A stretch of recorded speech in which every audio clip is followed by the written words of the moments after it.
आदरणीय सभापति जी, यह वर्ष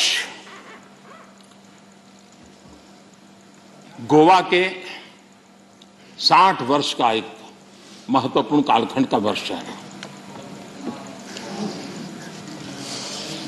गोवा मुक्ति को 60 साल हुए। मैं आज जरा उस चित्र को कहना चाहता हूं। हमारे कांग्रेस के मित्र जहां भी होंगे जरूर सुनते होंगे, गोवा के लोग जरूर आज सुनते होंगे मेरी बात को। अगर सरदार साहब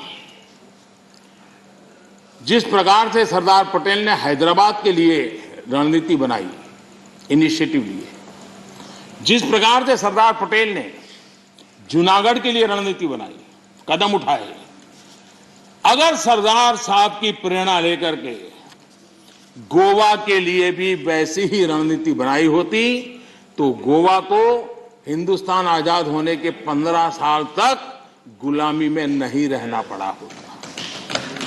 भारत की आजादी के 15 साल के बाद गोवा आजाद हुआ और उस समय के 60 साल पहले के अखबार, उस जमाने की मीडिया रिपोर्ट बताती है कि तब के प्रधानमंत्री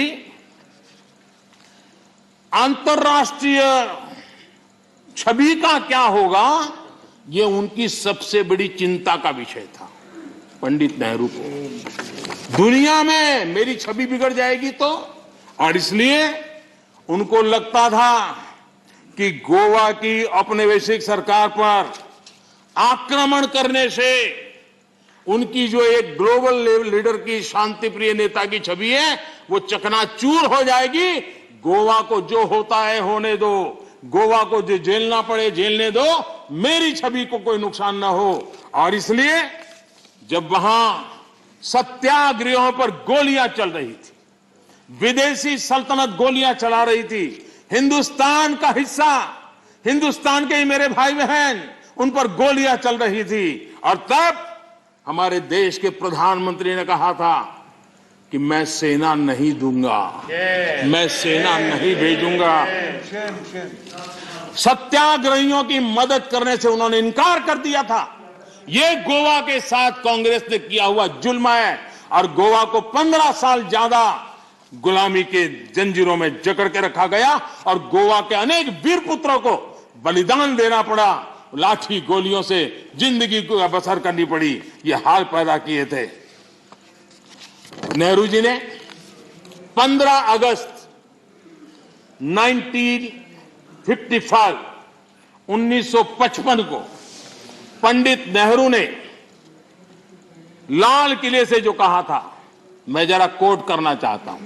अच्छा होता कांग्रेस के मित्र यहां होते तो नेहरू जी का नाम सुनकर के कम से कम उनका दिन बहुत अच्छा जाता, और इसलिए उनकी प्यास बुझाने के लिए मैं बार बार नेहरू जी को भी याद करता हूं। आजकल नेहरू जी ने कहा था, लाल किले से कहा था, मैं उनको कोट करता हूं, कोई धोखे में ना रहे, भाषा देखिए, कोई धोखे में ना रहे कि हम वहां फौजी कार्रवाई करेंगे।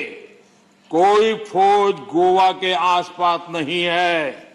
अंदर के लोग चाहते हैं कि कोई शोर मचाकर ऐसे हालात पैदा करे कि हम मजबूर हो जाएं फौज भेजने के लिए। हम नहीं भेजेंगे फौज, हम उसको शांति से तय करेंगे। समझ लें सब लोग इस बात को।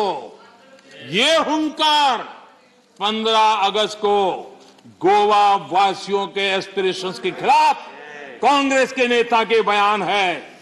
पंडित नेहरू जी ने आगे कहा था, जो लोग वहां जा रहे हैं, लिमेज जी, लोहिया जी समेत सब लोग वहां सत्याग्रह कर रहे थे, आंदोलन कर रहे थे, देश के सत्याग्रही जा रहे थे। हमारे जगन्नाथ राव जोशी, कर्नाटक केसरी, उनके नेतृत्व में सत्याग्रह हो रहा था।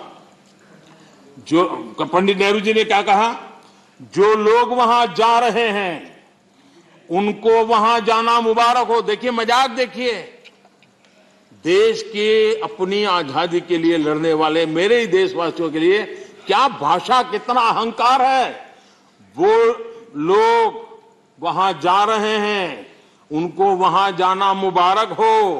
लेकिन ये भी याद रखें कि अपने को सत्याग्रही कहते हैं तो सत्याग्रह के उसूल, सिद्धांत और रास्ते भी याद रखें। सत्याग्रह की पीछे फौजें नहीं चलती और ना ही फौजों की पुकार होती है। असहाय छोड़ दिया गया मेरे देश के नागरिकों को। ये गोवा के साथ किया। गोवा की जनता कांग्रेस के इस रवैये को कभी भूल नहीं सकती है।